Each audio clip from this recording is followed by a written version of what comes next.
Hi, good morning. So this is a little bit different format as well. Oh, my hand is cold.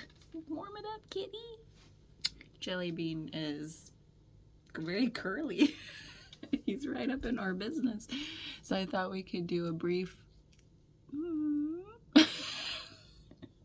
little reading this morning. It's Friday and I need to get in the shower and get going. I have some clients this morning, but I thought we could do a reading and without turning on all my light, like the regular setup, and we'll just do it on my cell phone and see what wants to come through. He's got boundary issues, like lack of, and I love it so much. Okay, something was saying like, let's do a reading this morning.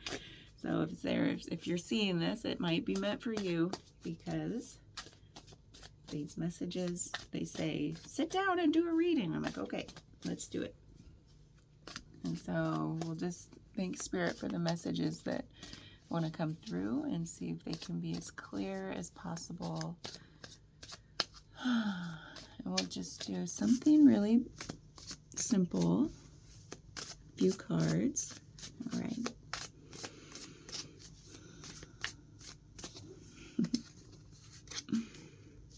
And I'm using my cat tarot, so I was feeling a sweetness. This is the Two of Cups, the Five of Pentacles, and the Hermit. And for the overall, we have the Eight of Cups. So I should show you these. First of all, here's our overall energy, the Eight of Cups. And here's the one we just drew, the Hermit.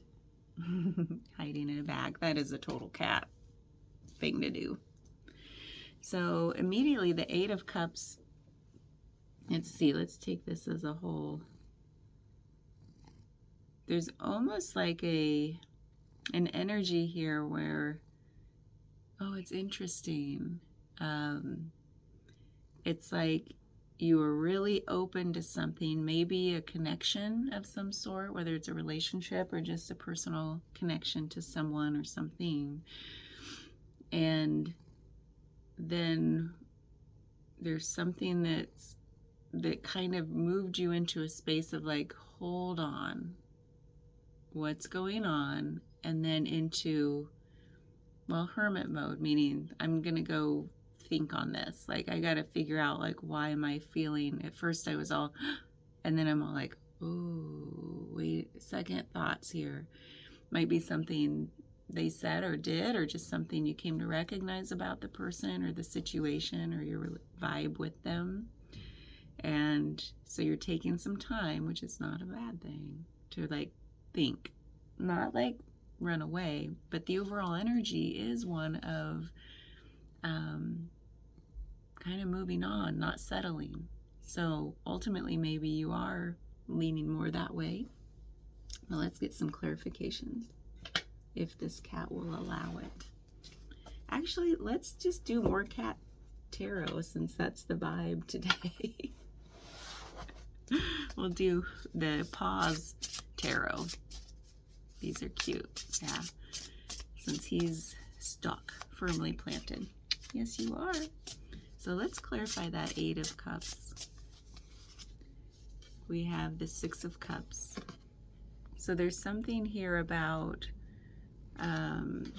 you really do value this connection, and it's almost like something says, like maybe you feel like you need to do some more healing, inner healing work to be fully present with this new connection. I don't know if it's new, so we'll hold on that thought, but it's something about, yeah, it feels like you are reflecting to heal. That's why you're going into hermit mode before fully committing. It's almost like you're not settling for either what they're bringing to the table, or you're not settling for your old way of being in relationship. Like maybe you want to evolve. So let's clarify that further. Clarify further the Six of Cups with that Eight of Cups energy. The High Priestess. So this is like you're full on feeling into this. Like, do I stay and heal? Do I have to go off on my own and continue healing? There's something here. There's like a deep trusting of your intuition, or a deep desiring to trust your intuition on this one. Do I stay or do I go? Let's clarify the Two of Cups. We have the Magician. Let's get another one. And Justice. Ugh, there's a lot of major arcana here, you guys. That's big energy, meaning this is like a big weighty decision for you. So in this connection, there was like some divine, like a soul level feeling like, oh, okay, now he's off. And this connection was like bringing you to seek your truth. So something reflected that person maybe, or that relationship reflected that something in you that you were like, whoa, I need to take a look at this. I need to seek that truth inside, and I need to anchor in my higher wisdom into this. Like, what is it telling me in this relationship, or this potential relationship? It's almost like before you got too far along, something was saying, oh, something's reflected at me and I've got to tap into that. And then you know, it's all about your intuition and seeking your truth. And what do I want to make of this? Like, I don't know, something really got you like, you know, like, wait a minute, something big is here. So 5 of Pentacles, please. We have Judgment, another huge major arcana, and the 9 of Swords. Wow. So something really has you worrying, like, this is like when we started to slow down, the energy started to slow down and really started to worry, like this, it's almost like feeling, I don't know if trapped is the right word, but there's this, like something was making you feel less than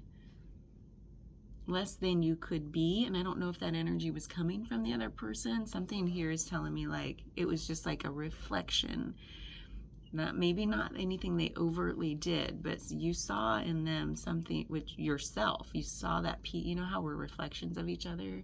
That's what's coming to me, is like you saw them reflecting you back at yourself. Like maybe they really see you and you're like, oh, that part of me is like, yikes. And it's like you really are seeking acceptance of that piece of yourself, like full on acceptance, because you're seeking your truth and you want to accept that part of you. And or accept this situation, this energy you have between you. And it's really causing a lot of worry, anxiety, thought stuff, like spinning around in your mind a little bit. And that part might be keeping you like stuck or trapped. So what is it?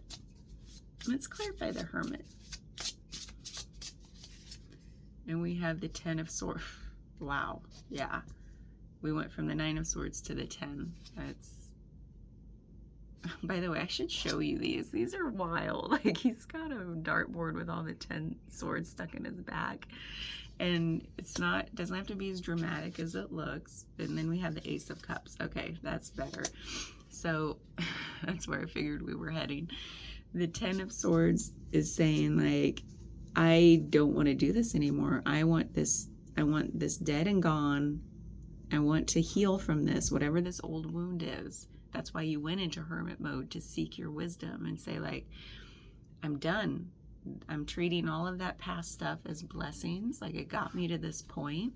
I'm even treating this new, or this relationshipy vibe, like this connection, you know, that reflecting back at me, like, oh my God, thank you, because I was carrying this with me for so long. And by truly looking at this to heal it, got all the chills, you're moving into this Ace of Cups energy, which is a new emotionally mature emotionally fulfilled start. So you've definitely moved out of this and into this space through your intuition, through wanting to heal those past wounds. And this relationship totally brought that to light, whatever that connection is.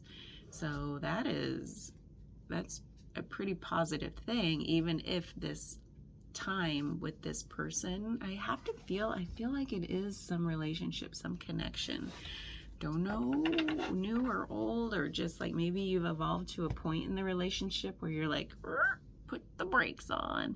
And I kind of want to do, because I have a few minutes, I do want to do a little bit of, there's some deep energy here. There's like this reflective quality. There's archetypal stuff.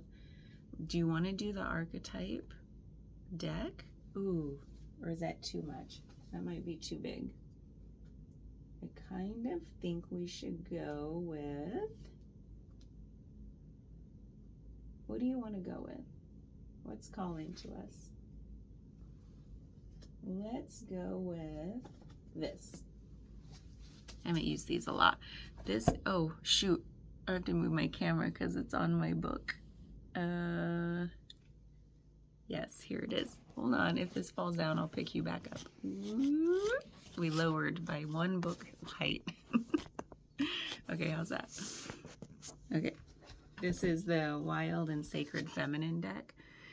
If you are not aligning with the feminine energy during this reading, just know that we all have both masculine and feminine energies. So this doesn't mean you have to identify as female. This just means it's bringing forth some of that archetypal feminine energy.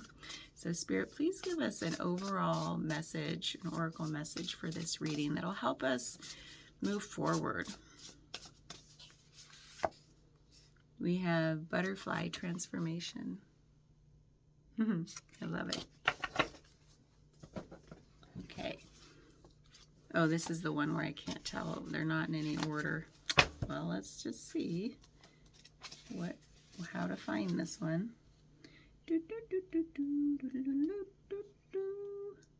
25. Page 25. Oh, great. Now a hot flash starts. Great. Hi, kitten. Welcome back. Just in time for the end. All right. The shadow, resistance. So there's transformation. And if there's a shadow element here to be aware of, it's resistance. Interesting. There in the thick black of your self-spun womb, void as the moon before waxing, you melt, conceiving in impossible darkness, the sheer inevitability of wings. That's a little poem thing by Kim Rosen. So it says, butterfly, winged messenger of transformation, alights when you are in the womb of the chrysalis. Change hovers nearby, perhaps even before you feel ready, undergoing the grit of transmutation. When everything gets undone, it can be difficult to conceive what new form awaits you. Nevertheless, butterfly indicates a pressing need for the psyche to break free of habitual identity and surrender to a process of radical growth. You just went into the chrysalis here with the hermit. Like that's where you're going. The ancient philosopher Aristotle gave butterfly the name psyche, the Greek word for soul. It turns out that to earn your wings, you must be willing to shed your skin and liquefy into a cosmic ooze. I love that. Only after this nearly complete self-annihilation can a new life begin. Oh, do you resist being cracked open? Realize that change has come at the promptings of your inner self and welcome butterfly as a harbinger of your soul's upward evolution. That's what we were saying. In the dismantling moments of transformation, you might not be aware of the exquisite metamorphosis taking place. Despite the disorienting darkness, you are growing wings of razzle-dazzle iridescence. When butterfly lands in your life, you are asked to take a leap of faith, one that most likely involves your old self giving way for new possibilities ahead. It is a huge risk to jump into the unknown, but still, leap you must. Trust that the unseen forces will guide you when you devote yourself to destiny's unfoldment. All wisdom traditions acknowledge the essentiality of marking major life transitions. Rites of passage support individuals as they shed previous incarnations and cross the threshold of becoming. Even in simple ways, you can harness the power of ritual to help initiate yourself into a new embodiment. Burn something to symbolize letting go. Take a walkabout on the land to mark your transition, or circle up with friends to celebrate your rebirth. Seize the change, Butterfly declares, and remember you hold in your spine the imprint of wings. Your emergence from the chrysalis is inevitable. I think that's what this 8 of Cups was. It's emerging from the chrysalis, but now you're in it. So there's something for you to glean from this message about the transformation you're undergoing. And this is, you are in the chrysalis, liquefying into that cosmic ooze in a good way. All right, that's what we have. I hope some amount resonated. I wishes you a happy Friday. Yeah. Hi. Happy Friday. Meow.